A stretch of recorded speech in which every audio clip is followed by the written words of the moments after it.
며칠 전 동네 작은 공원 벤치에 앉아 오랜만에 만난 이웃 아주머니와 이런저런 이야기를 나누고 있었습니다.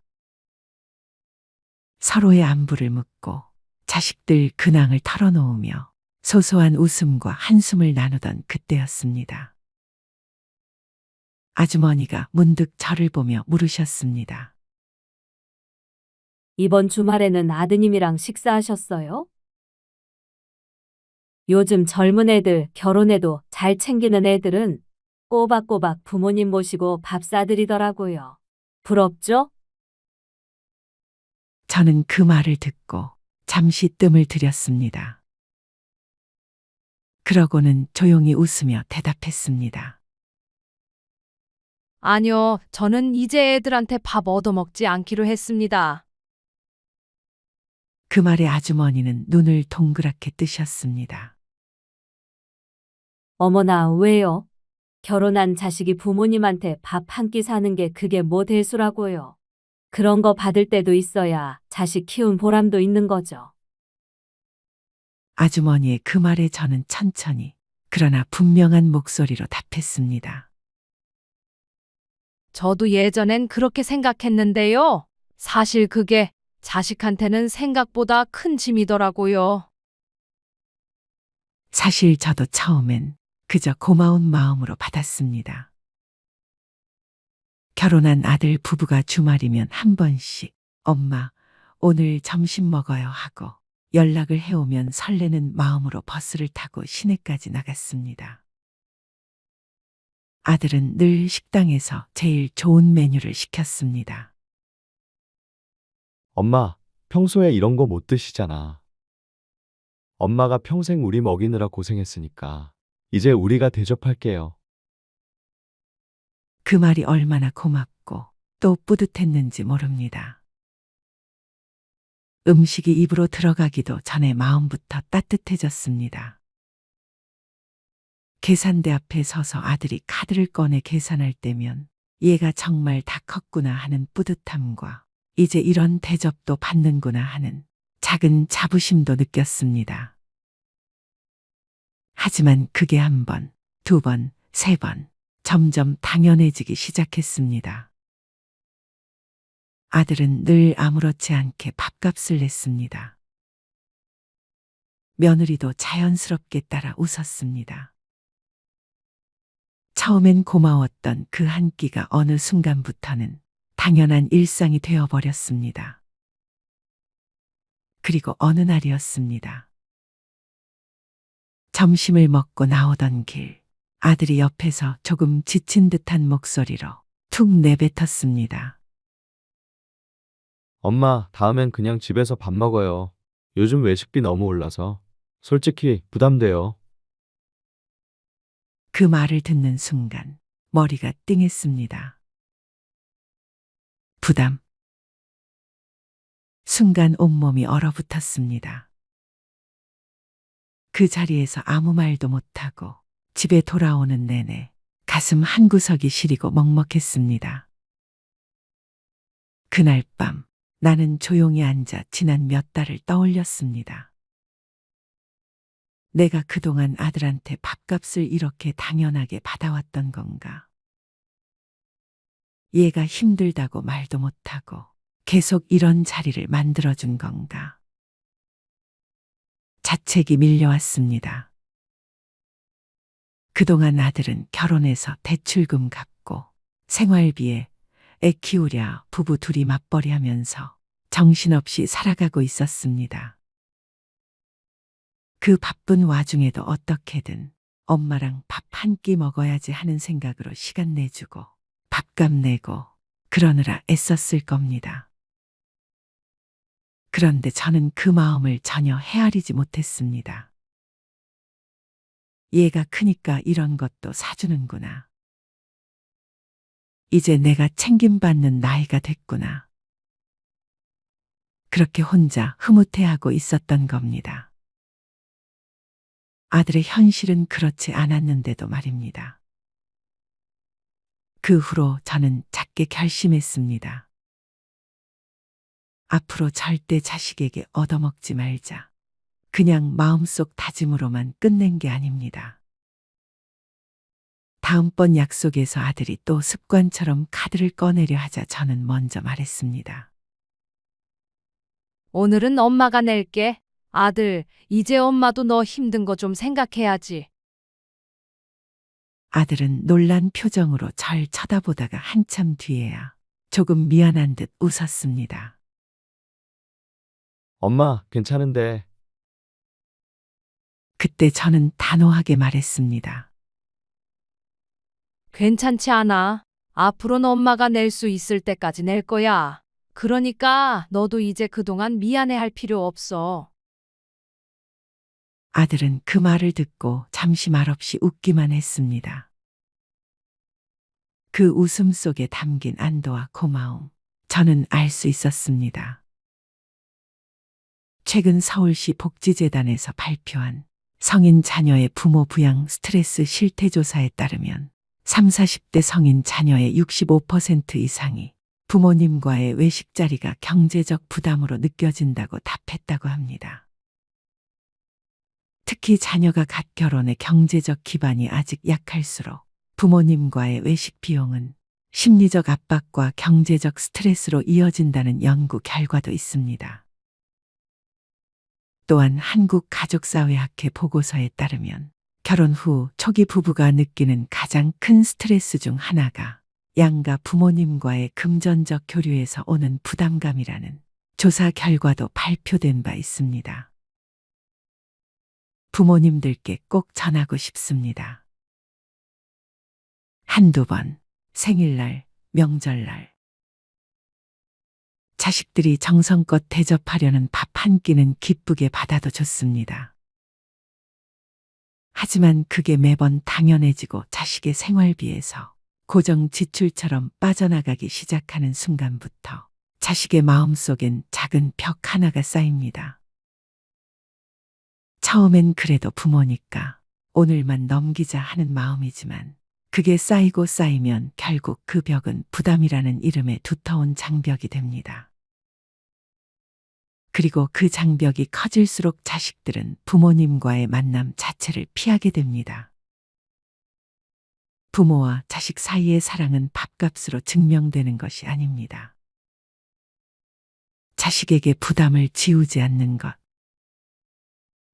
자식이 심리적으로 편안하게 부모를 만날 수 있게 해주는 것. 그것이 진짜 부모의 사랑이고 지혜라고 생각합니다. 저도 이제 자식과의 외식 자리는 제가 낼 수 있을 때는 당당히 내고 그게 어려운 날엔 차라리 집에서 따뜻한 밥상을 차려 기꺼이 대접하려 합니다.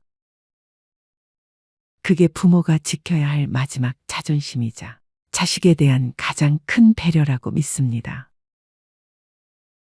오늘 제 이야기가 같은 고민을 하고 계신 다른 부모님들께 조금이나마 참고가 되기를 바랍니다. 자식 간에는 4가지 인연이 있습니다. 첫째는 은혜를 갚는 인연이고, 둘째는 원한을 갚는 인연이며, 셋째는 빚을 갚는 인연이고, 넷째는 빚을 되찾는 인연이라고 합니다. 첫 번째의 은혜를 갚는 인연은 부모와 자식에게 전생에 큰 은혜가 있어 그 은혜를 갚기 위해 금생의 자식으로 태어나 생전에 부모가 기뻐하도록 극진히 봉양하고 사후에는 귀신이 흠양하도록 장례와 제사를 정성껏 모시는 것이요. 나아가 국가사회에 이바지하고 백성에게 혜택을 끼쳐 청사의 이름을 남김으로써 천하후세 사람들로 하여금 그 사람을 흠모하면서 그 부모까지 존경하도록 훌륭한 도덕을 닦기도 합니다. 역사 속에 많은 충신과 효자가 그렇지요. 두 번째의 원한을 갚는 인연은 부모가 자식에게 전생의 원한을 사서 그걸 갚기 위해 자식으로 태어나는 것입니다. 작게는 부모 마음을 거스르고 크게는 화가 부모에게 미치게 하며 살아생전에는 맛있고 따뜻한 봉양을 올리지 않으며 죽은 뒤에는 황천에서도 모욕을 당하게 합니다. 더 심한 경우에는 권세나 요직에 앉은 신분으로 부정부패와 불교의 죄악을 저질러 가족과 친족을 파멸시키며 조상의 무덤까지 파헤치게 하며 천하우세 사람들로 하여금 그 사람을 욕하면서 그 부모에게 침뱉게 만드는 것입니다. 왕망이나 조저, 동탁, 진해 등과 같은 간신역적이 그 대표적인 예입니다. 세 번째 빚을 갚는 인연은 자식이 전생의 부모에게 진 재산상의 빚을 갚으려고 태어난 경우입니다. 진 빚이 많으면 평생토록 몇 빠지게 일에 받들어 모시지만 빚이 적으면 잘 봉양하다가 덜어 중간에 그만두기도 합니다. 예컨대 힘들여 공부하여 부귀공명을 조금 얻는가 싶더니 그만 요절한다든지 사업에 잘 되어 재산 좀 모으다가 죽는 수도 있습니다. 네 번째 빚을 되찾는 인연은 부모가 자식에게 전생의 재산상의 빚을 진 까닭에 그 빚을 받으려고 태어난 경우입니다. 빚이 적으면 생활비나 학비를 들여 가르치고 혼수장만하여 결혼시켜 이제 자랍하고 사회활동을 할 만하니까 그만 수명이 다해버리는 것이죠. 또 빚이 많으면 집안 재산을 탕진하고 패가망신까지 시킨다오. 그런데 세상 사람들은 조금만 어려운 재난을 당하면 하늘을 원망하거나 사람을 탓하기 일쑤입니다. 전생에 진 빚을 갚는다는 생각으로 죄업을 참여하는 마음을 내는 사람은 참으로 드물기 짝이 없습니다. 콩 심은 데 콩이 나고 밭을 심은 데 밭이 나는 줄을 알아야 합니다. 가라지를 심고 밀을 거두고자 하거나 피를 씨 뿌리고 벼를 거둘 생각은 말아야 합니다.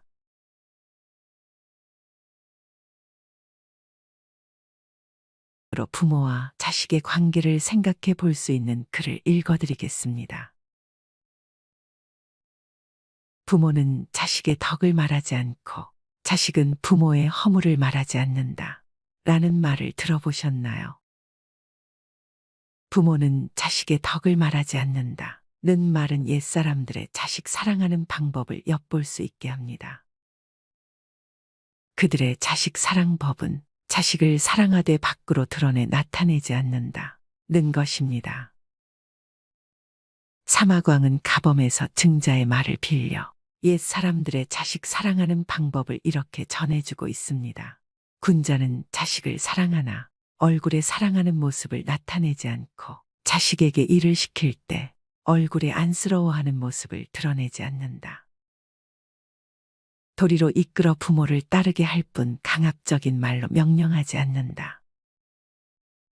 비록 마음속으로 깊이 사랑하더라도 밖으로 드러내 나타내지 않고 항상 엄숙하고 장중하게 자식을 대하고 얼굴이나 말에 기뻐하는 기색을 보이지 않는다.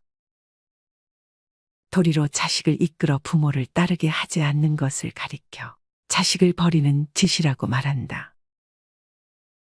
강압적으로 명령하면 부모의 은혜를 상하게 할 수 있으므로 시간을 두고 점차 어루만져서 따르게 해야 한다. 부모가 자식의 덕을 말하지 않는 까닭은 첫째는 자식이 자만하거나 교만해질까 두려워서이고 둘째는 자식 자랑이 자칫 다른 사람에게 좋지 않게 비춰져 자식에게 해나 누가 되지 않을까 두려워서이고 셋째는 자식을 앞세워 자기 자신을 자랑하는 자화자찬으로 보일까 두려워서라고 말했습니다. 그럼 자식은 부모의 허물을 말하지 않는다. 는 말은 어떻게 해석해야 할까요? 사마광은 부모의 잘못과 허물에 대해 간하는 자식은 그 잘못과 허물로부터 부모를 구제하는 사람이라고 말하고 있습니다. 부모에게 순종하는 것은 자식의 도리입니다. 그래서 세상 사람들은 부모에게 순종하지 않는 자식의 언행을 가리켜 도리에 어긋났다고 힐책합니다. 하지만 사마광은 이렇게 말하였습니다. 부모의 언행이 잘못되었다면 순종하지 않아야 한다. 순종하면 부모를 큰 악에 빠지게 하기 때문이다.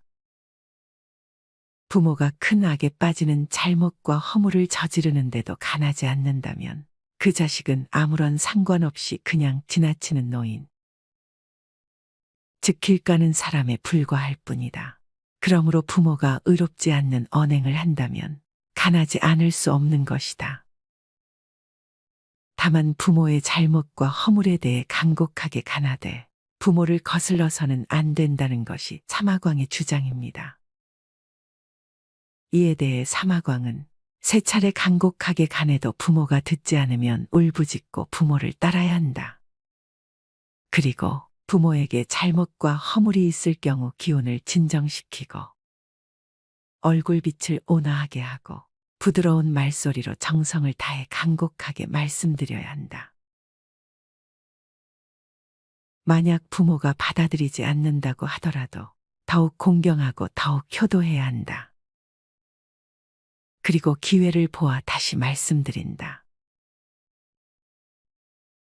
비록 부모가 기뻐하지 않는다고 해도 부모에게 죄를 짓게 할 수는 없기 때문에 귀에 익숙해지도록 그 잘못과 허물에 대해 말씀드려야 한다. 혹시 부모가 크게 화를 내며 매질을 해도 결코 미워하거나 원망해서는 안 되고 더욱 공경하고 효도해야 한다. 이와 같은 사마광의 가르침에 대해 어떤 사람은 자식이 말씀드리는 순간 부모의 잘못과 허물이 밖으로 드러날 것인데 그래도 말씀드려야 합니까? 라고 질문했습니다. 이에 사마광은 자식이 부모의 잘못과 허물을 말하는 매우 구체적이고 설득력 있는 방법과 기준을 제시해주고 있습니다. 집안에서 말씀드릴 뿐 밖에서는 숨겨야 한다.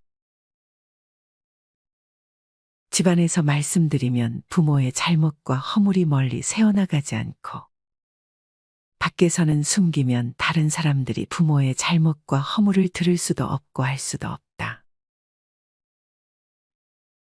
이렇듯 공경하고 효도하는 마음으로 부모의 잘못과 허물을 말씀드리면 부모는 자식 때문에 칭찬을 받게 된다. 또한 부모의 잘못과 허물까지도 자신의 잘못과 허물로 돌아오게 한다.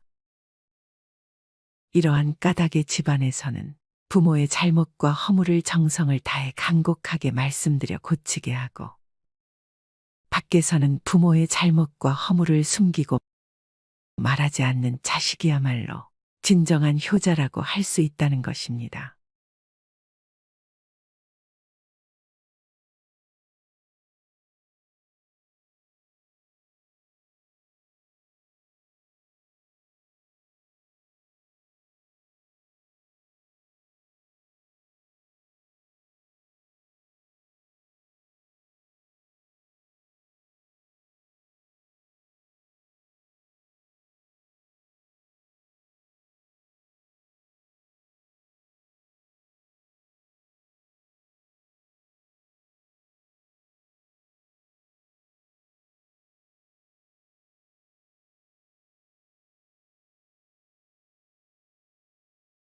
해드리겠습니다.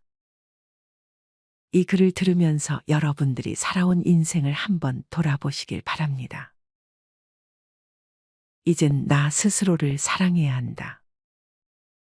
우리는 이 세상에 올 때 혼자였다. 갈 때도 동반자가 있을 리가 없다. 사람으로 사는 것은 필경 외로운 일일 것이다. 고독을 즐기다가 새로운 인생을 만난 사람도 있고 오랜 동행의 종지부를 찍은 사람도 있다. 내 삶의 가치는 결코 타인에 의해, 타인이 만들어 놓은 상황에 의해 매겨지는 것이 아니다. 내가 나를 어떻게 바라보느냐, 내가 내 삶을 어떻게 살아가느냐에 따라 달라질 것이다. 우리는 다른 이들과 함께 있을 때 맡겨진 대역을 충실하게 연기한다. 늘 정해진 각본대로 따라하는 훈련이 자신의 진정한 모습을 잃어버리게 만든다. 당연히 스스로를 솔직하게 대면하지 못하는 사람이 생기기도 하고 자기 자신을 평가하고 투자하는 데 철저히 인색했다. 혼자인 사람은 가장 자유로운 사람이다. 그러나 사람들은 자신의 배역에 익숙해져 있는 터라 이런 자유를 마주하게 되면 오히려 충격에 빠진다. 그래서 상당수의 사람들이 혼자라는 사실을 참을 수 없어 한다. 혼자는 곧 외로우며 공허하고 단정 짓고 착각 속에 빠진다. 하지만 사람은 모두 자신의 길을 당당히 걸어가야 한다. 이젠 자식도 배우자도 일상의 삶에서 잠시 내려놓고 그들만큼이나 사랑한 열정을 오래 잊고 지냈던 나 자신과의 사랑을 위해 사용해 보기로 하자. 이젠 나 스스로를 사랑해야 한다. 내가 나를 사랑해주지 않으면 누가 날 나만큼 사랑해줄까? 최근에 혼자만의 시간을 누려본 기억이 있는가? 혼자서 여행을 가본 적이 있는가? 스스로 고독한 여행자가 되어보자. 한밤중 덜컹거리며 달리는 기차에 앉아 창밖으로 스쳐 지나가는 불빛을 바라보자. 고독은 생각을 풍성하게 키우고 그 차원을 높여준다. 많은 생각이 부담스러운가? 생각이 많은 것은 좋은 일이다. 그것을 조용히 음미할 때 우리의 영혼은 성장한다. 열심히 가정을 지키면서 살아온 나 자신을 마음껏 칭찬하자. 열심히 일하면서 지나온 내 삶을 한껏 사랑하자.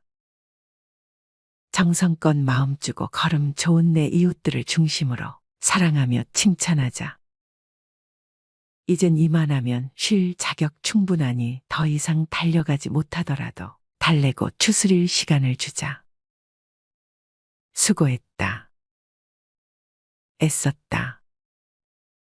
육신이 너덜너덜해질 만큼 약해진 나 자신에게 위로와 칭찬과 용기를 보내주자. 욕심부리고 때를 쓰고 푼 나 자신조차 따스하게 보듬으며 이해해주자. 잠시 거울 속에 내 얼굴을 정면으로 쳐다보자. 노화를 느낀 언젠가부터 자세히 보기 싫어진 내 얼굴이지만 오늘은 거울 속에 내 얼굴을 정면으로 뚫어져라 바라보자. 10년 전, 20년 전, 30년 전 사진의 내 얼굴을 생각하며 구석구석 찬찬히 현재의 내 모습을 바라보자. 저렇게 늙어가는구나. 나는 우울하고 안쓰러운 마음이 들 것이다. 그 얼굴에는 굴곡의 세월과 기쁨, 서러움의 시간이 묻어 있고 사랑과 이별과 망각의 시간들이 묻어 있다. 내 얼굴이지만 수많은 세월 동안 진지한 대화 한 번 없이 남의 물건처럼 방치해둔 내 모습이다. 언제 이렇게 수많은 주름살이 얼굴을 도배했을까? 언제 이렇게 떨어진 꽃잎의 색깔처럼 피부는 갈색 침전이 되었을까? 한때는 거울 속에 저 얼굴에도 신혼의 싱그러움이 있었다. 애들 초등학교 입학식 때 희망에 찬 젊은 부모의 기계가 있었을 것이다. 경제적 궁핍함에 힘든 세월 속에서도 꿋꿋이 웃음을 잃지 않던 얼굴이었고 애들의 교육 문제로 일희일비하던 극성스런 부모의 얼굴이었다. 갑자기 먼 길 떠나는 부모님과의 영원한 이별을 회한의 눈물로 보내드린 얼굴이었고 지금은 당시 부모님의 얼굴로 쓸쓸히 거울 속에 있다. 낯설게 변해버린 굳은 무표정의 얼굴에게 이젠 진정으로 좋은 표정을 선물해주자. 지난 세월 근심과 걱정 속에서 찌들어간 내 얼굴에게 앞으로는 웃음과 희망을 전해주고 더 이상 주름살은 남겨주지 않도록 노력하자. 열심히 살아온 내 얼굴에게 그동안 너무 고마웠다고 말해주자. 수십 년을 동고동락해준 내 얼굴에게 지구상에 오직 하나뿐인 내 얼굴에게 남은 시간은 우리들만을 위해 바치겠노라고 약속하자. 생각은 말이 되고 말은 행동이 되며 행동은 습관이 되고 습관은 삶의 변화를 준다. 어떤 생각을 하느냐에 따라 인생이 달라진다. 내가 나를 사랑하지 않으면 남들 또한 나를 사랑해주지 않을 것이다. 첫 번째, 내가 제일 좋아했던 취미 생활을 시작하자. 두 번째, 내가 진짜 가보고 싶은 여행지로 훌쩍 떠나자. 세 번째, 신발은 지금까지 신었던 가격보다 좀 비싼 걸로 투자하자. 네 번째, 마음을 터놓을 수 있는 친구에게 당장 전화해보자.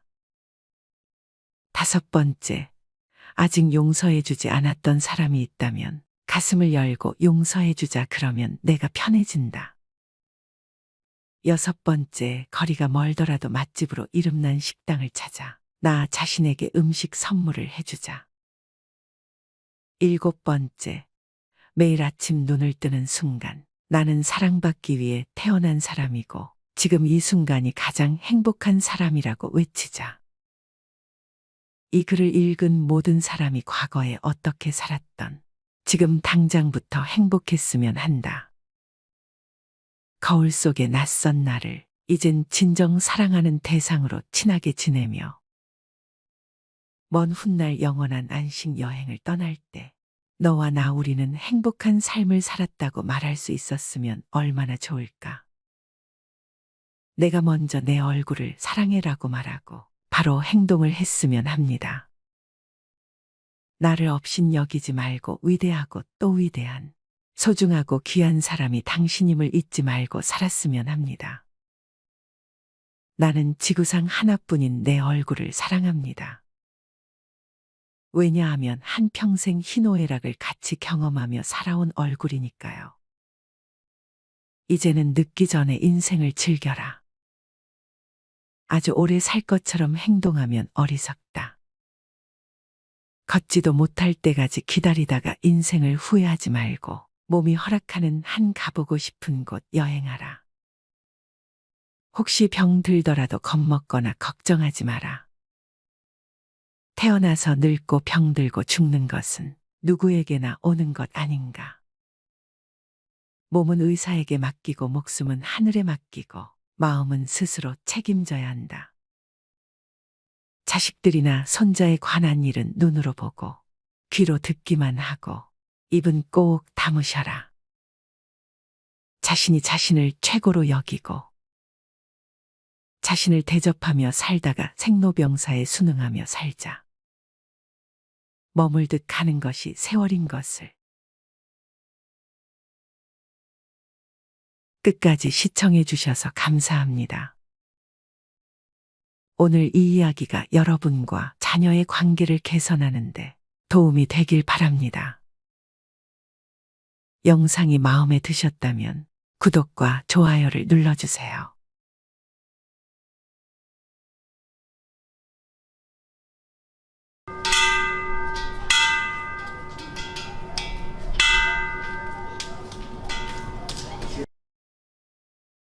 여러분, 혹시 이런 생각 해보신 적 있으신가요?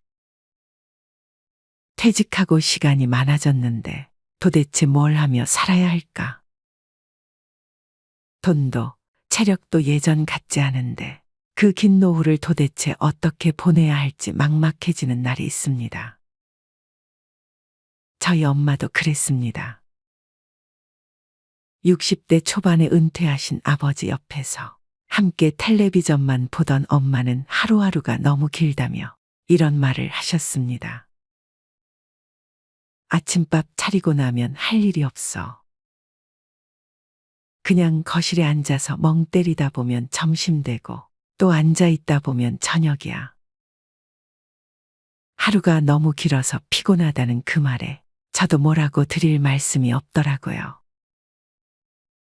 자식들도 다 출가했고 손주는 가끔 영상통화로만 보는데 어디 나갈 친구도 딱히 없고 그렇게 나날이 우울함이 쌓여가는 걸 옆에서 보며 저도 마음이 무거웠습니다. 한 번은 어머니께 조심스레 물어봤습니다. 엄마, 친구분들이랑 등산이라도 다녀보시는 건 어때요? 그때 돌아온 대답은 이랬습니다. 야야, 그거 하루 다 쓰고 다리 아파서 이틀 누워 있어야 돼. 골프는요? 그건 돈이 너무 많이 들고요. 요즘 친구들이 제일 많이 한다는 여행도 솔직히 매번 돈 생각부터 나서 쉽지 않았답니다.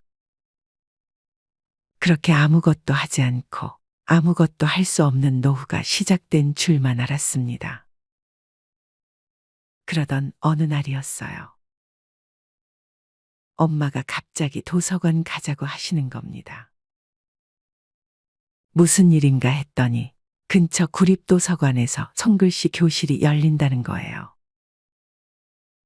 매주 한 번 무료로 열리는 강좌였고 신청만 하면 누구든지 참여할 수 있었죠. 솔직히 저는 그때도 반신반의했습니다. 글씨나 쓰는 게 뭐 그리 즐거울까. 그런데요, 그게 시작이었습니다.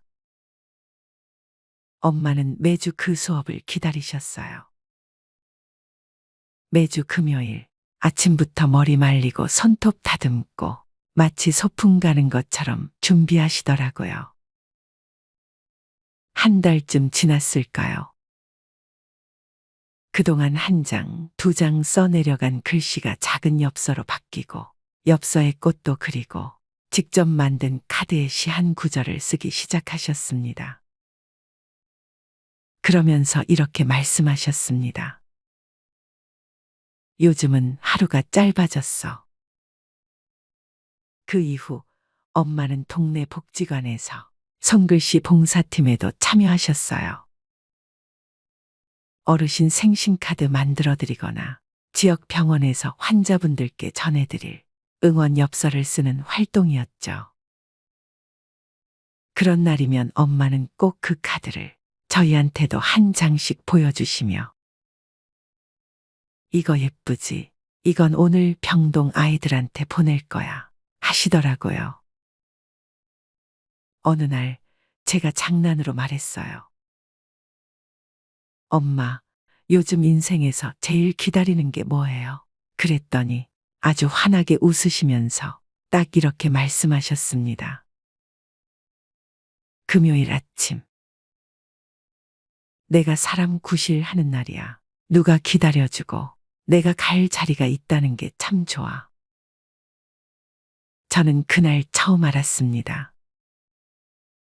노후에 필요한 건 거창한 골프채도 비싼 등산복도 해외여행도 아니라는 걸요. 그냥 나를 반겨주는 자리 하나, 내가 누군가에게 작게나마 도움이 되는 경험, 그리고 내가 기대하는 하루. 그것이면 충분하다는 걸요. 요즘은 전국의 주민센터, 복지관, 도서관 등에서 정말 다양한 무료 프로그램들이 운영되고 있습니다. 손글씨, 독서 모임, 그림 수업, 원예교실, 심지어 시 낭송방까지도요. 그 어떤 것도 돈이 많이 들지 않고 어떤 건 아예 무료입니다. 그렇다고 이걸 다 하라는 건 아닙니다. 딱 하나만 나에게 맞는 걸 찾아보세요. 몸이 편한 걸, 시간이 부담 없는 걸, 내가 잘 몰라도 재미있을 것 같은 걸. 그게 취미가 되고 어느새 내 삶의 중심이 될 수도 있습니다. 여러분, 등산과 골프가 유행이던 시대는 지났습니다. 이젠 각자의 노후가 유행인 시대입니다. 내가 원하는 삶, 내가 즐길 수 있는 방식으로 노년을 채워보세요. 그 첫걸음이 생각보다 가까이에 있을지도 모릅니다. 많은 분들이 말합니다. 이제 와서 내가 뭘 할 수 있을까? 늦은 건 아닐까? 하지만 늦었다는 말은요, 시작하지 않는 사람이 만들어낸 가장 흔한 착각입니다. 지금부터라도 아주 사소한 것부터 하나씩 시작해 보세요. 그것이 여러분의 인생에 얼마나 큰 기쁨을 가져다 줄 수 있는지 아마 곧 알게 되실 겁니다. 제가 오늘 60대 이후에도 돈 들이지 않고 충분히 즐길 수 있는 취미를 몇 가지 추천드리겠습니다. 그동안 미처 몰랐던 나의 모습과 세상과 다시 이어지는 기쁨을 이 안에서 발견하게 되실지도 몰라요. 가장 먼저 추천드리고 싶은 건 라인 댄스입니다. 이건 정말 단순히 춤을 추는 걸 넘어서 몸을 리듬에 맡기며 나를 다시 느끼는 시간입니다. 복지관이나 주민센터에서 무료로 열리는 수업도 많고 동작이 단순하고 반복적이어서 처음 접하시는 분들도 부담 없이 배울 수 있습니다. 음악에 맞춰 함께 박자 맞추며 걷는 것만으로도 몸도 개운해지고 마음도 덩달아 밝아져요. 무엇보다 친구가 생깁니다. 매주 같은 시간, 같은 사람들과 얼굴을 마주하다 보면 이상하게도 다시 세상과 연결된다는 느낌을 받게 되죠. 그리고 또 하나, 장구입니다. 그 나이에 무슨 북이냐 하시는 분들도 계시겠지만 막상 해보신 분들은 이렇게 말씀하세요. 속이 뻥 뚫리는 것 같아요. 장구를 두드리는 그 리듬 안에는요. 억눌렸던 감정도, 눌러 담았던 분노도, 조용히 터져나오는 희열도 다 담겨 있습니다. 그게 정서적 해소예요. 그리고 장구는 음악적 소질이 없어도 충분히 배울 수 있고 기본 리듬만 익혀도 혼자 칠 수 있는 기쁨이 아주 커요. 몸을 쓰면서도 감정을 발산할 수 있어서 스트레스 해소와 건강 모두에 좋은 취미입니다. 두 번째 취미 생활은 수영입니다. 수영은 관절에 무리가 적게 가는 운동입니다. 그렇기 때문에 노후에 새로운 취미로 운동을 생각하시는 분들께 가장 적합한 취미라고 알려져 있습니다. 전문가들은 건강하게 장수하는 비결 중 하나로 수영을 꼽기도 했습니다. 수영은 근육과 뼈 건강을 유지하고 혈액순환을 촉진시켜 체내에 있는 독성 물질을 제거하며 건강한 노후를 위해 큰 도움을 줍니다. 또한 수영은 등산과 마찬가지로 운동을 즐기는 데 들어가는 비용도 거의 없다시피 저렴한 측에 속하는 운동입니다. 수영 자체는 개인 운동이지만 강습의 경우 단체로 이루어지는 경우가 많아서 노후의 커뮤니티 활동으로도 매우 좋은 취미입니다. 세 번째 취미 생활은 탁구입니다. 탁구는 유산소, 근육 운동이 결합한 스포츠로 남녀노소 모두 즐길 수 있고 과격하지 않으면서도 운동량이 많아 계절에 상관없이 즐길 수 있어서 취미로 즐기기 좋습니다. 연구 결과에 따르면 탁구는 전신을 사용하는 운동으로 골밀도를 증가시켜 골다공증 예방에 아주 좋은 운동으로 알려져 있습니다. 같은 시간 동안 등산을 하는 것보다 칼로리 소모량이 1.4배 많고 폐 기능 강화는 물론 복근, 장단지, 어깨, 종아리의 근육 발달도 매우 좋으며 치매를 예방하고 뇌 기능도 향상시킵니다. 또한 안전사고 또는 부상의 위험이 가장 적은 종목이기도 해서 나이가 들어도 부담 없이 즐길 수 있는 장점이 있습니다.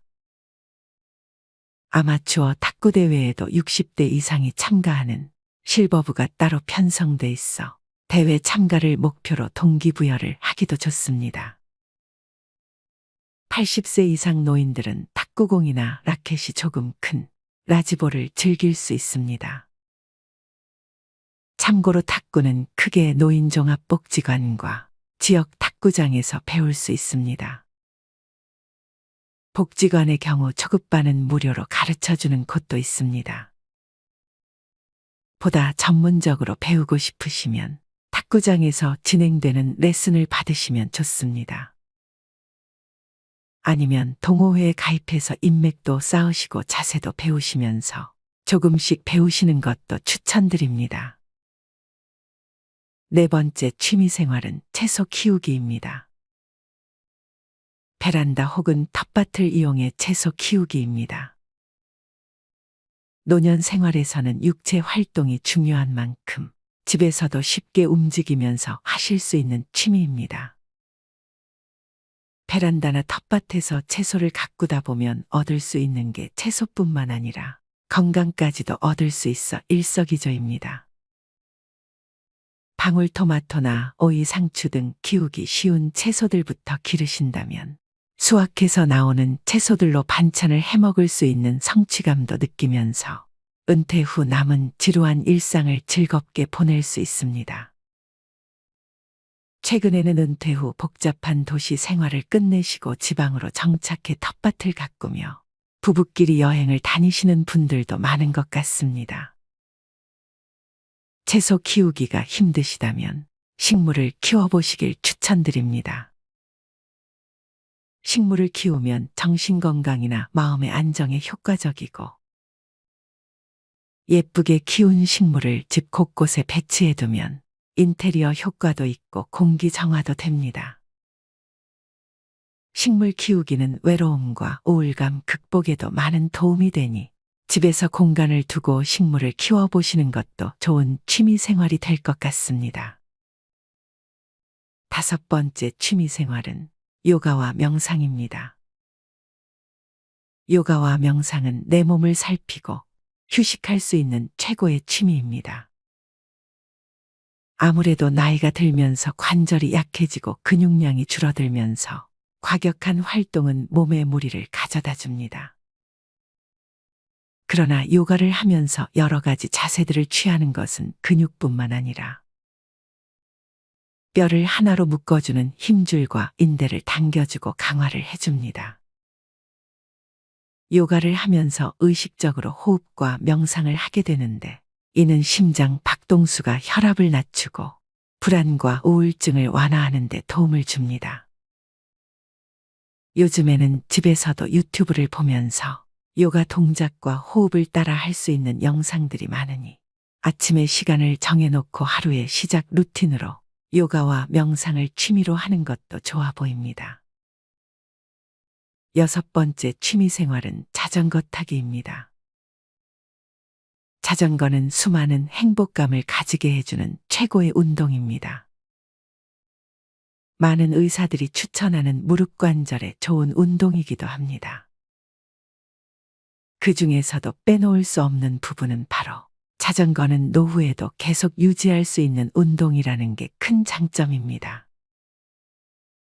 젊고 어릴 때 타도 좋지만 나이 들어서 자전거를 타게 되면 매일매일 여행을 다니는 기분으로 근력을 기를 수 있고 다양한 근육을 사용함으로써 건강해지면서 자연스레 자신감을 얻을 수 있습니다.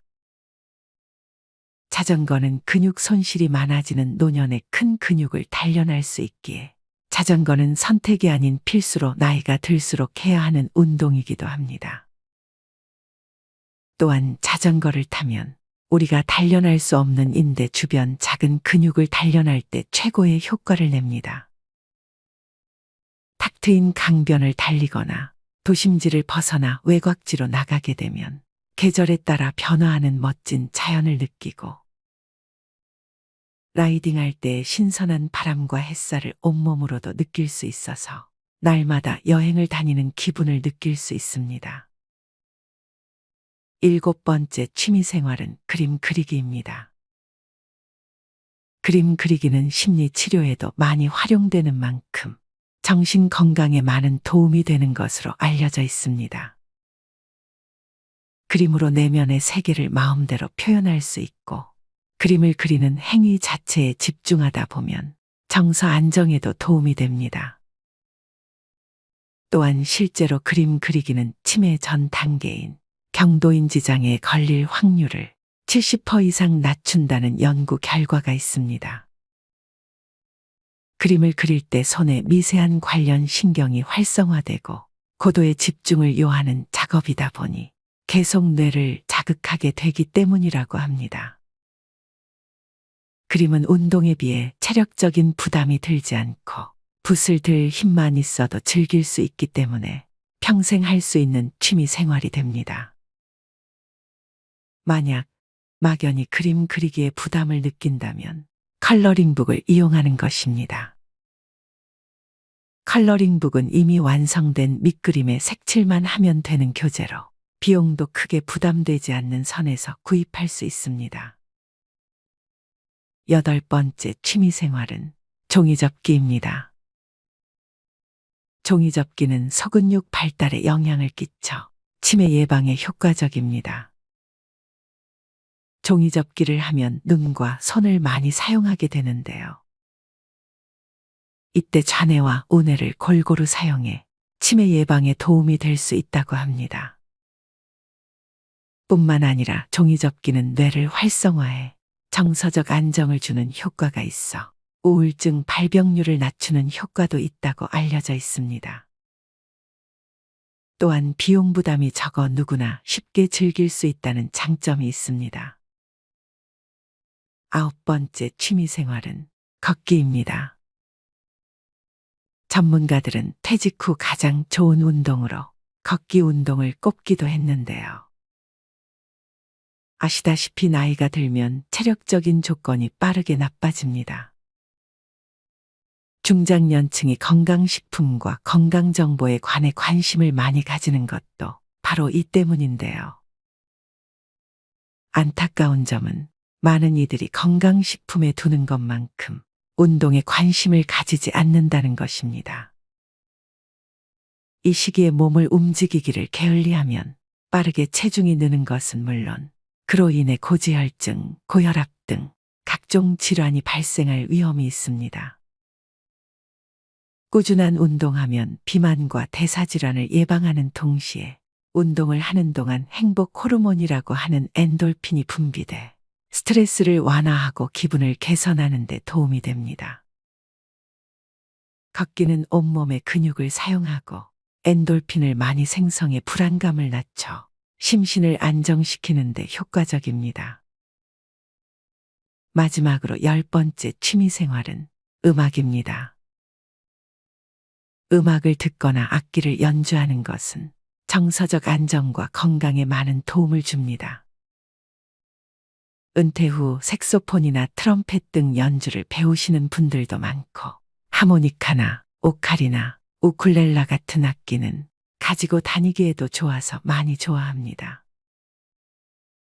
요즘에는 트로트 노래 부르는 것도 많이 배우시는데요. 스트레스 해소에도 최고이고 폐활량이 좋아집니다. 생활의 활력소가 되죠. 중년 이후에 즐겨 듣는 트로트, 클래식, 재즈, 팝 등 다양한 장르의 음악을 듣는 것은 영혼을 맑게 해주고 긴장감을 풀어주며 일상생활에서 불안감을 해소시켜줍니다.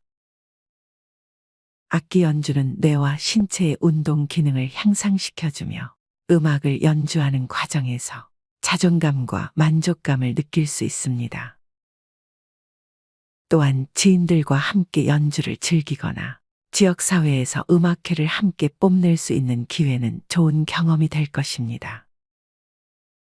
오늘은 은퇴 후 노년에 즐길 만한 취미 활동에 대해서 알아보았습니다.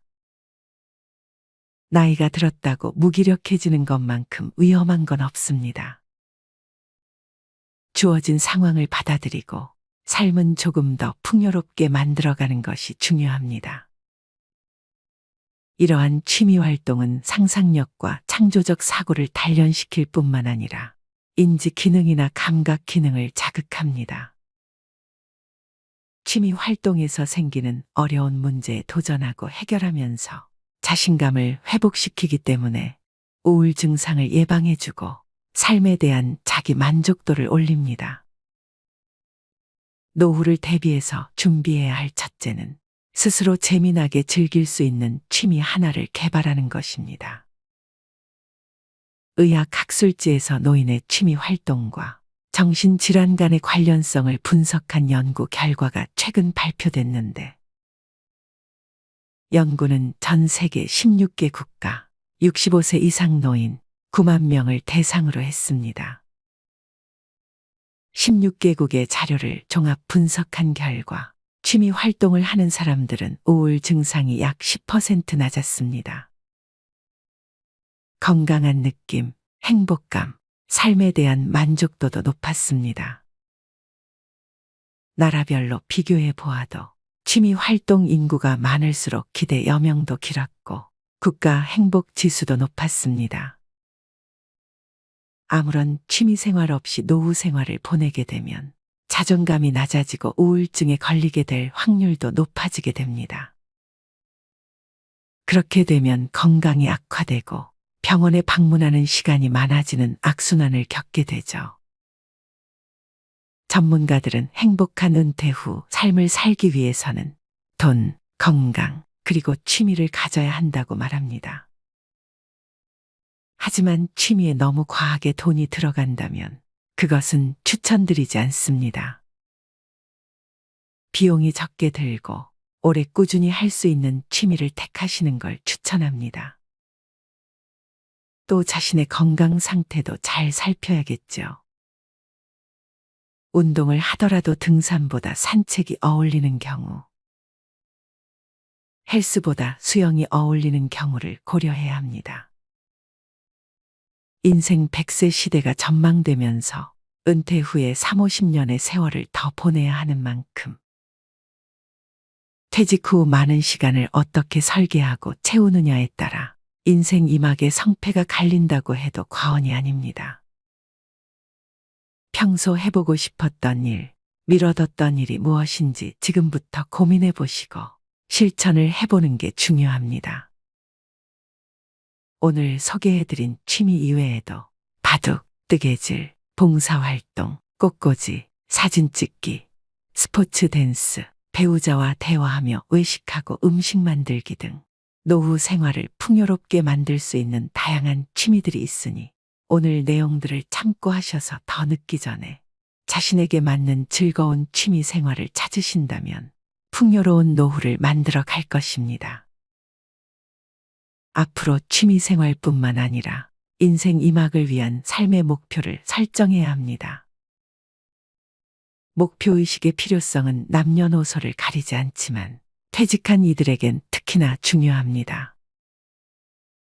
목표가 있으면 그것을 위해 부단히 노력하는 과정에서 무료함, 지루함, 무의미함과 같은 생각을 떨쳐버릴 수 있고 그 목표를 이루었을 때 성취감과 즐거움을 맛볼 수도 있습니다.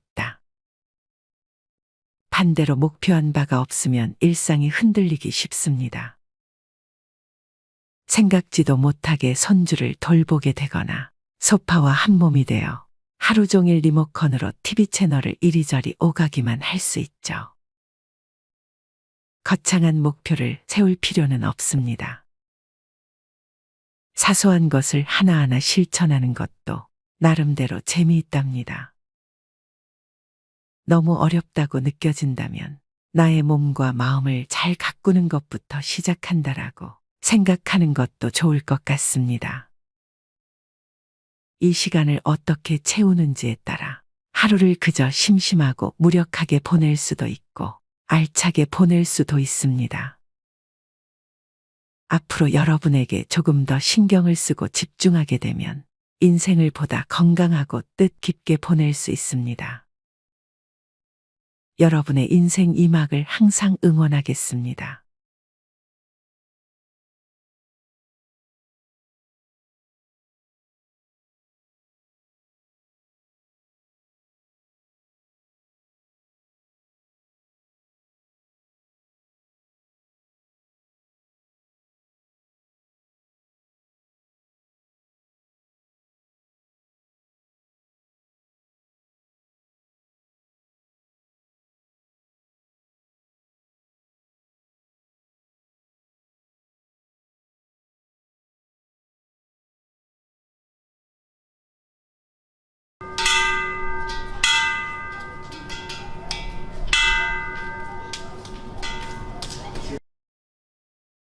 여러분, 이런 경험 있으세요?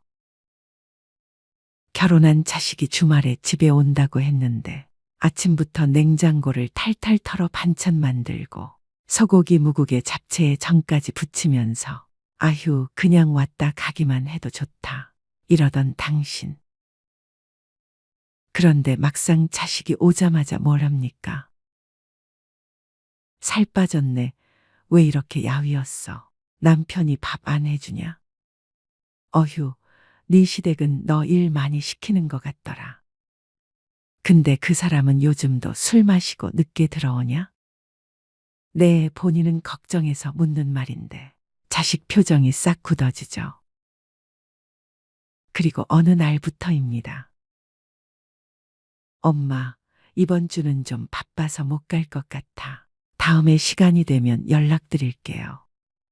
그러더니 연락도, 방문도 점점 뜸해집니다. 그리고 혼잣말을 하게 됩니다. 요즘 애들은 결혼만 하면 부모는 안중에도 없어. 낳을 땐 언제고, 이젠 나를 귀찮아하네. 그런데 정말 자식들이 정말로 부모가 귀찮아져서 그럴까요? 여기서 질문 하나 드릴게요. 혹시 여러분은 결혼한 자식에게 지금도 예전의 방식으로 사랑하고 계시진 않나요? 내가 어릴 적 우리 엄마가 나한테 하던 그대로 아직도 자식에게 밥은 먹었니? 왜 연락이 없어? 그래도 부모 말은 좀 들어야지. 이런 말로 자식에게 다가가고 있진 않으신가요? 문제는 그 말들이 예전엔 따뜻했지만 이젠 자식에게 부담이 되기도 한다는 것입니다. 오늘은 바로 그 이야기를 하려고 합니다. 지능이 높은 부모는 결혼한 자식에게 절대 하지 않는 행동 3가지. 이 3가지를 하지 않는 부모는요, 결혼한 자식에게 잊힌 사람이 아니라 늘 생각나는 사람이 됩니다. 자, 오늘 영상, 부모님이 꼭 알아야 할 이야기, 그리고 자식들이 차마 말하지 못했던 속마음까지 지금부터 아주 천천히, 솔직하고 따뜻하게 풀어보겠습니다. 첫 번째, 그래도 부모 말은 들어야지라는 말은 절대 하지 않습니다. 이 말은 언뜻 자식이 부모를 무시한다는 전제를 깔고 있습니다. 하지만 지능 높은 부모는 알고 있습니다. 자식이 부모 말을 안 듣는 게 아니라 자기 방식으로 삶을 살아가려는 것이라는 거려. 한 아들이 있었습니다. 아내와 함께 첫 집을 계약하려던 날 부모님께 조언을 구했습니다. 아버지는 단호했습니다. 재개발 가능성 있는 이쪽으로 가. 그 동네는 투자 가치가 없어. 아빠가 해봐서 아는 거야. 그래도 부모 말은 들어야지.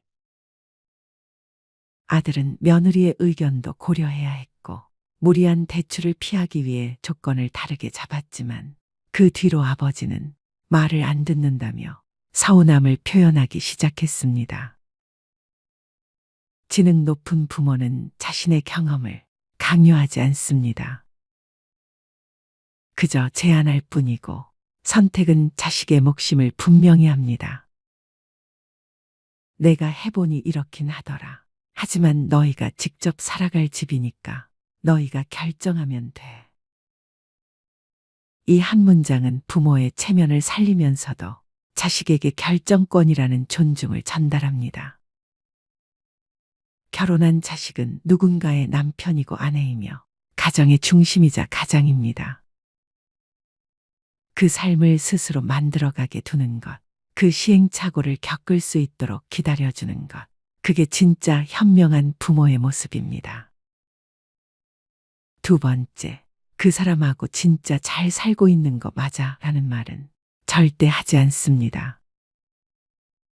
한 어머니가 있었습니다.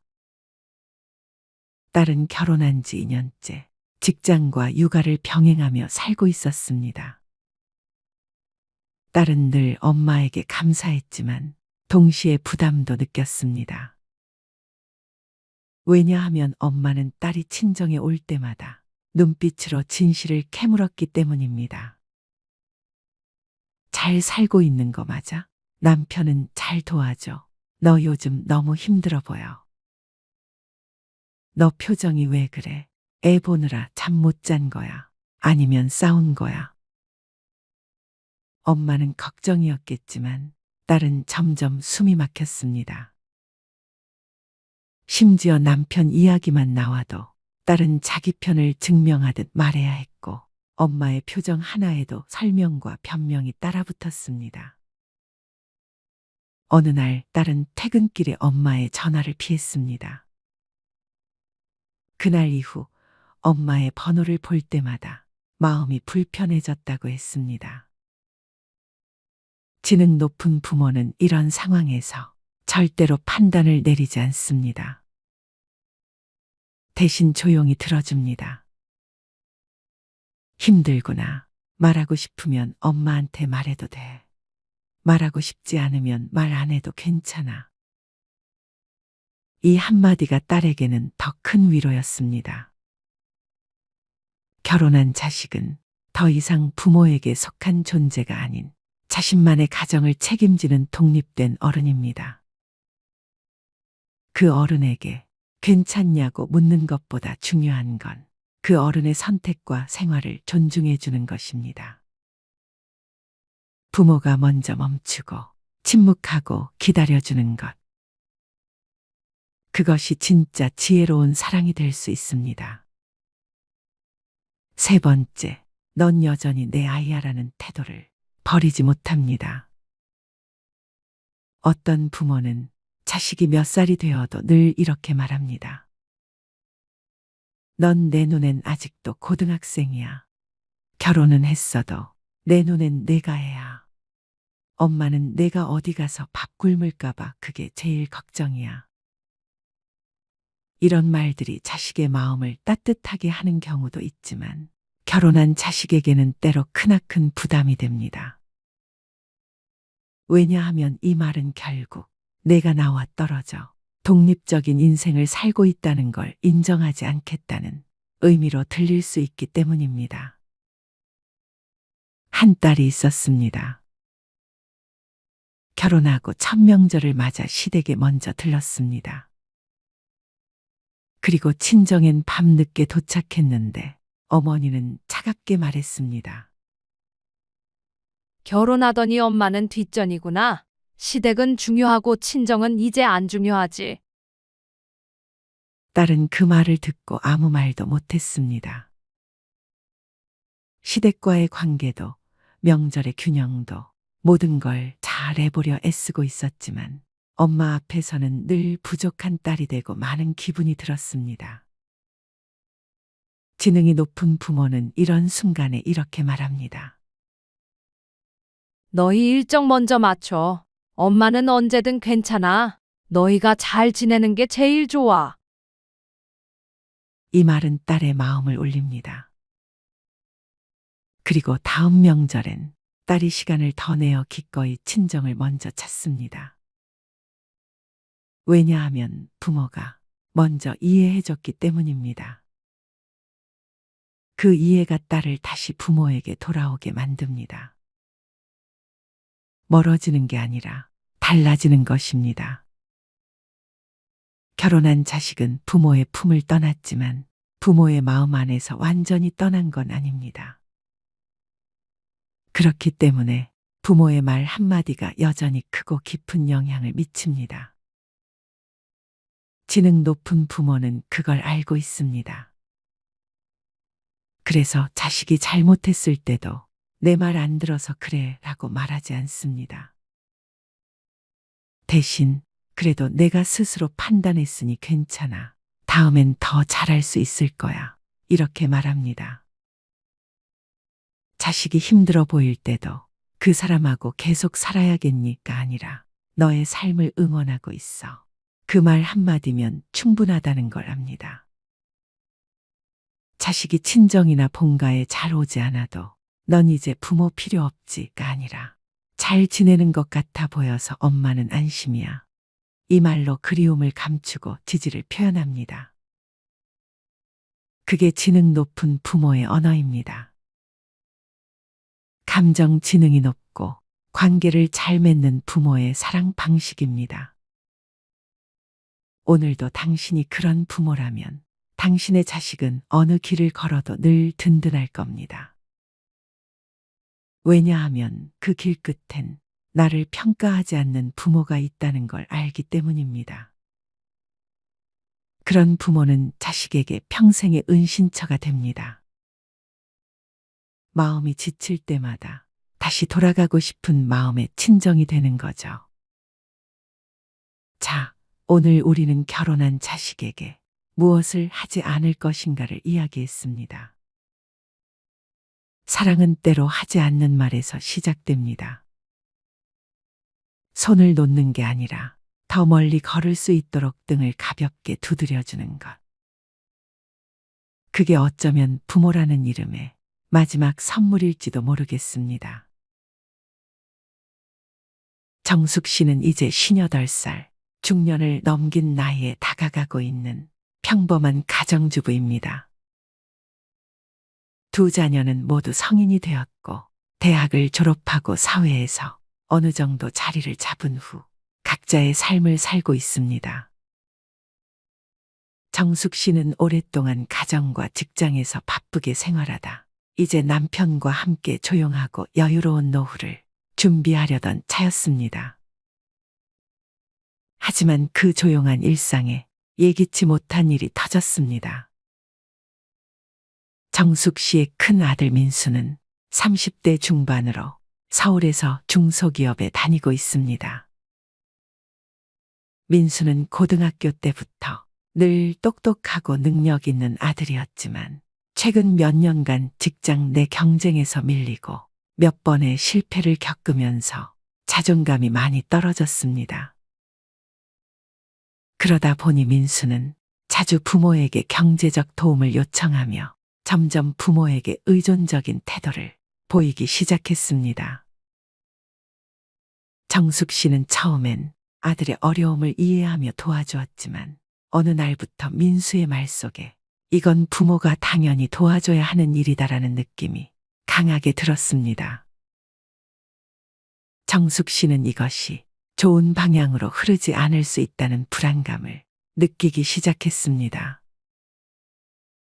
민수는 이번만 도와줘, 꼭 갚을게라고 했지만 그 말이 반복될수록 정숙 씨의 마음은 점점 더 무거워졌습니다. 민수는 이제 부모의 도움을 당연하게 여기며 부모에게 요구하는 금액도 점점 커지고 있었습니다. 그리고 또 다른 문제는 둘째 딸 유미였습니다. 유미는 결혼 후 남편과 함께 독립적인 생활을 하고 있었지만 여전히 부모님에게 가끔씩 어려운 이야기를 털어놓곤 했습니다.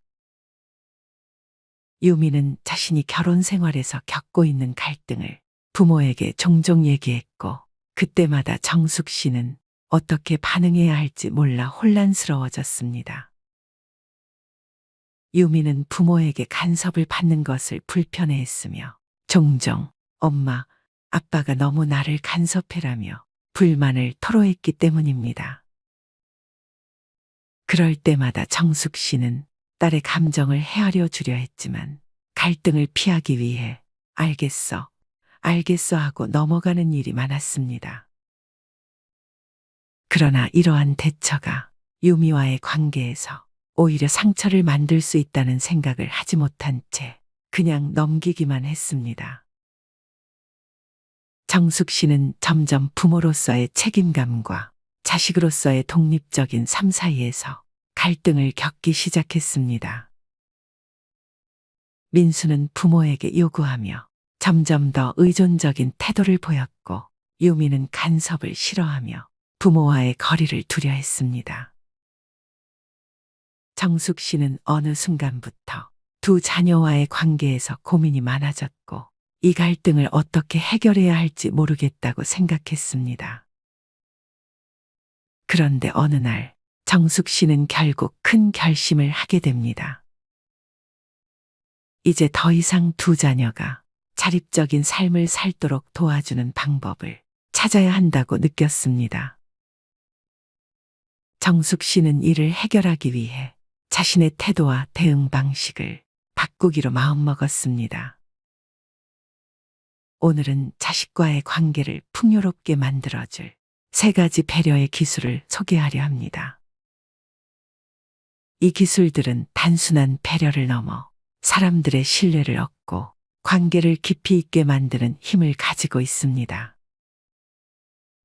끝까지 시청하시면 여러분의 인간관계가 한층 더 빛날 수 있을 것입니다. 첫 번째, 모르는 척.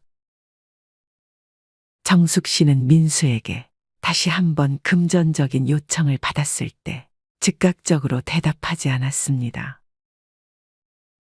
대신 그녀는 이번에는 내가 도와줄 수 없다고 말하려는 마음을 다잡고 잠시 고민에 빠졌습니다.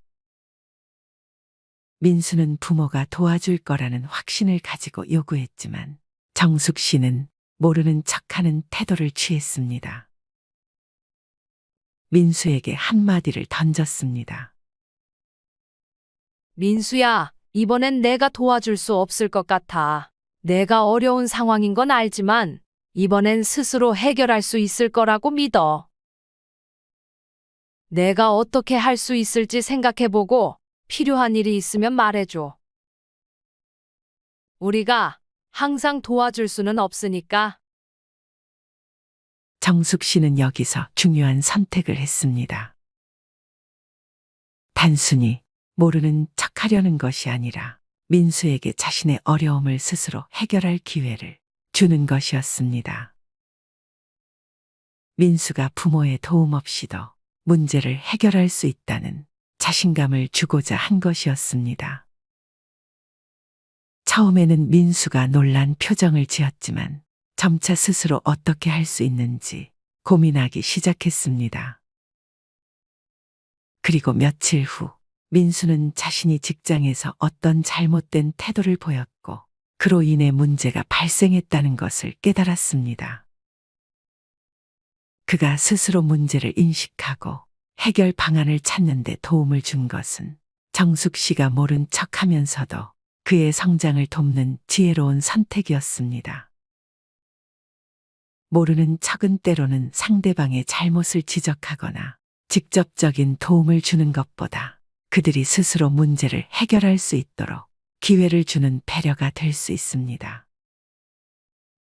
정숙 씨는 민수가 성장할 수 있도록 그에게 해결의 기회를 준 것입니다. 이 과정에서 민수는 자립적인 삶을 위해 중요한 교훈을 얻었습니다. 두 번째, 돈 없는 척.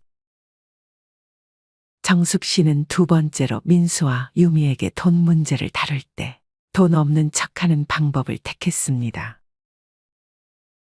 민수는 또다시 큰 금액을 요구하며 이번에는 정말 마지막이야라는 말을 반복했습니다. 하지만 정숙 씨는 처음으로 단호하게 말을 꺼냈습니다. 민수야, 우리가 도와줄 수 있는 부분은 이제 더 이상 없다. 우리가 가진 돈으로 할 수 있는 일은 한정적이야. 너도 이제 성인이니까 더 이상 부모에게 의존하지 않기를 바란다. 내가 스스로 책임지고 해결하는 게 중요해.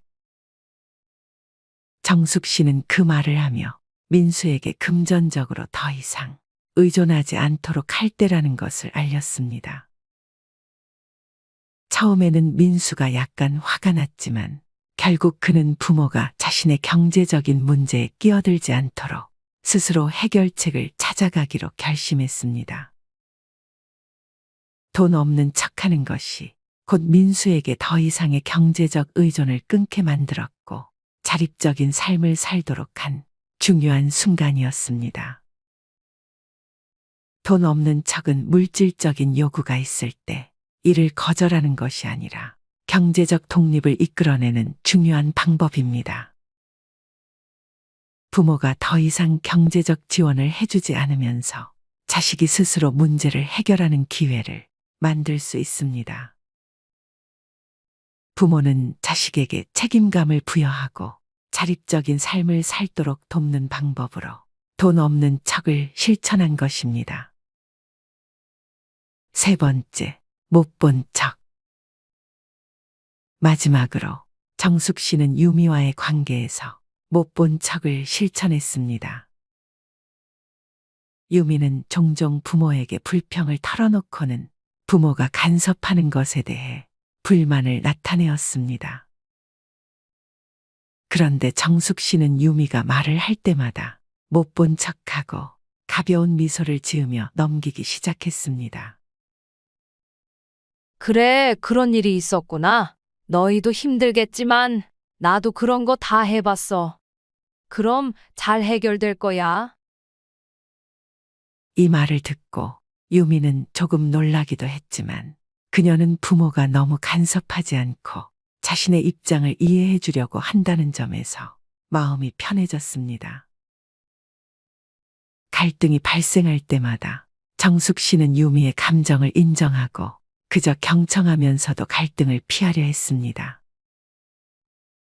부모가 지나치게 개입하면 오히려 갈등이 커질 수 있다는 사실을 깨닫고 못 본 척 하는 방법으로 유미와의 관계를 개선할 수 있었습니다.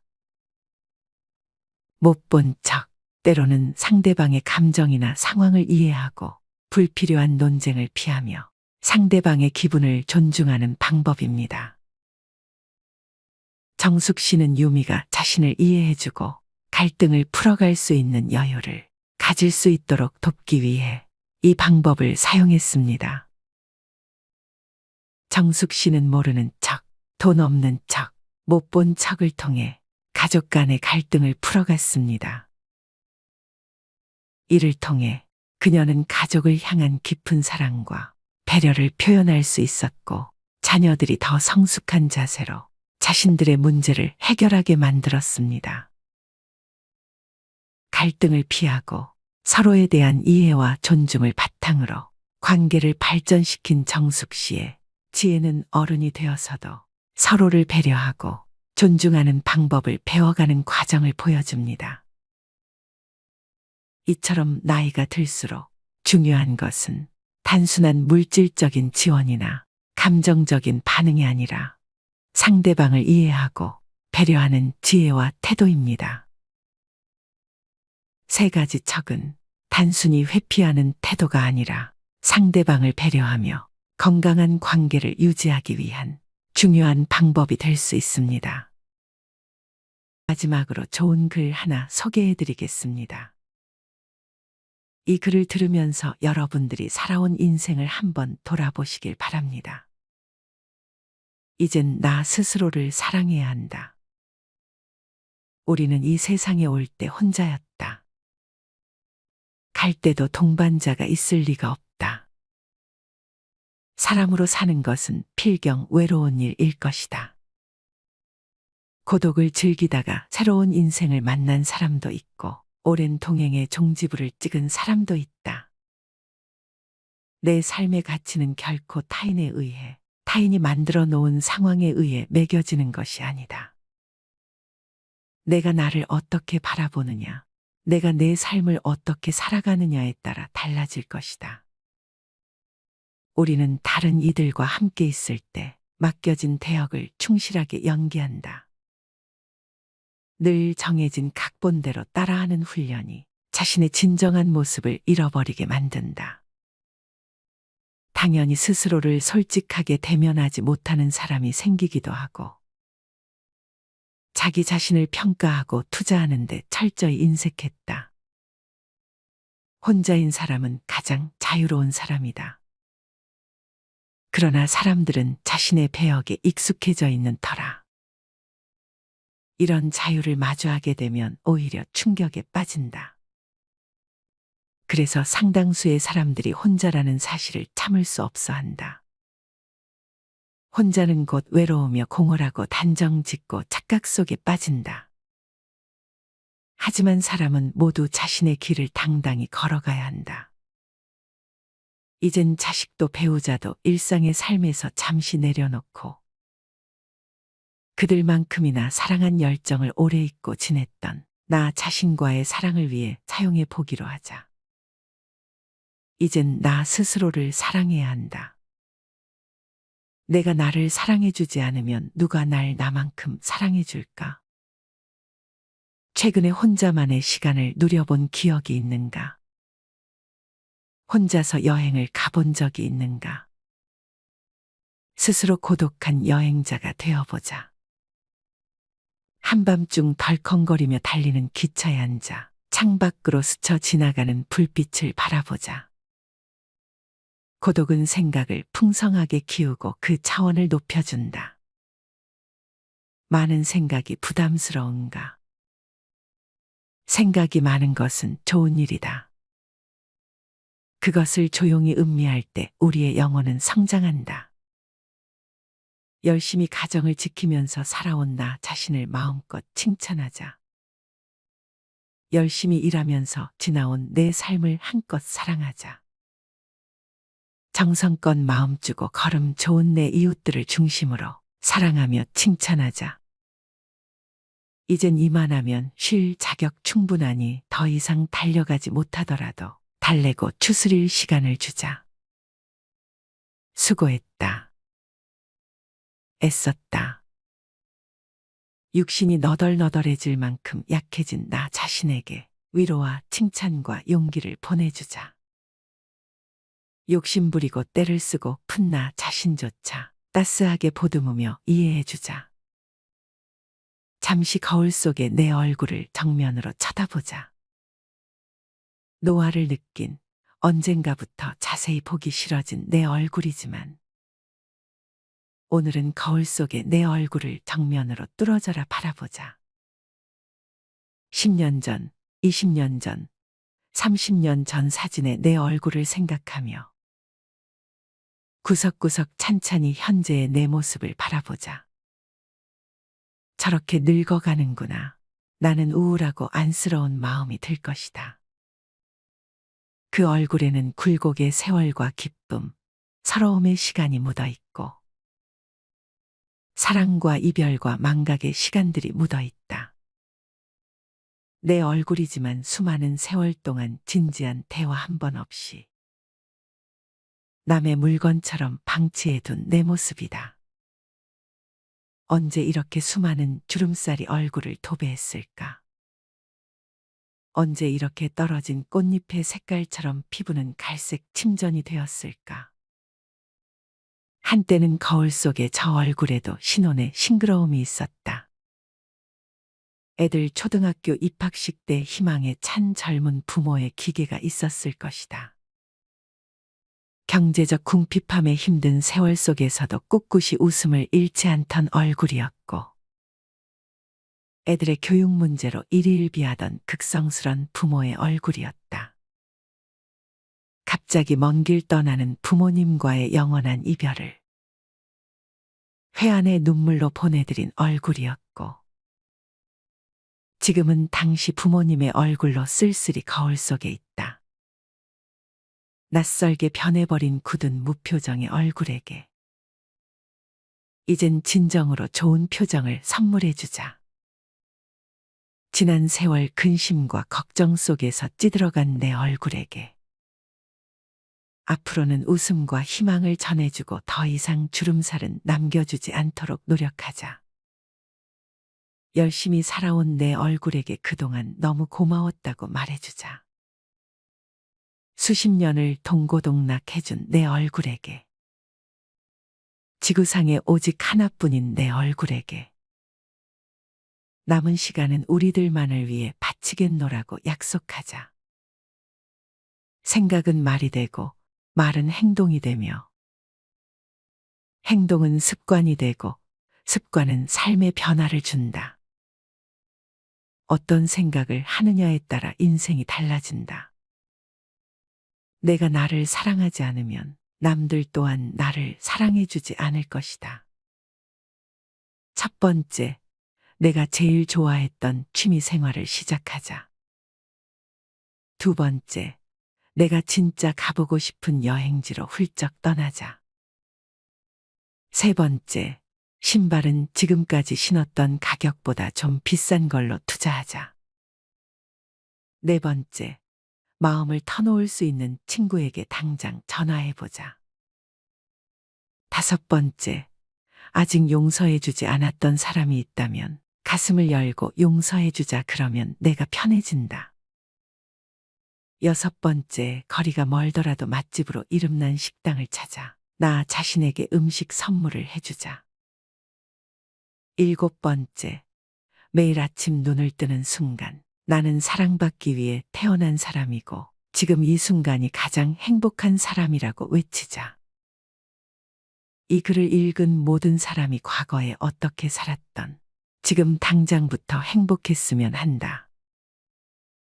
거울 속의 낯선 나를 이젠 진정 사랑하는 대상으로 친하게 지내며 먼 훗날 영원한 안식 여행을 떠날 때 너와 나 우리는 행복한 삶을 살았다고 말할 수 있었으면 얼마나 좋을까. 내가 먼저 내 얼굴을 사랑해라고 말하고 바로 행동을 했으면 합니다. 나를 업신 여기지 말고 위대하고 또 위대한, 소중하고 귀한 사람이 당신임을 잊지 말고 살았으면 합니다. 나는 지구상 하나뿐인 내 얼굴을 사랑합니다. 왜냐하면 한평생 희노애락을 같이 경험하며 살아온 얼굴이니까요. 이제는 늦기 전에 인생을 즐겨라. 아주 오래 살 것처럼 행동하면 어리석다. 걷지도 못할 때까지 기다리다가 인생을 후회하지 말고 몸이 허락하는 한 가보고 싶은 곳 여행하라. 혹시 병 들더라도 겁먹거나 걱정하지 마라. 태어나서 늙고 병들고 죽는 것은 누구에게나 오는 것 아닌가. 몸은 의사에게 맡기고 목숨은 하늘에 맡기고 마음은 스스로 책임져야 한다. 자식들이나 손자에 관한 일은 눈으로 보고 귀로 듣기만 하고 입은 꼭 다무셔라. 자신이 자신을 최고로 여기고 자신을 대접하며 살다가 생로병사에 순응하며 살자. 머물듯 가는 것이 세월인 것을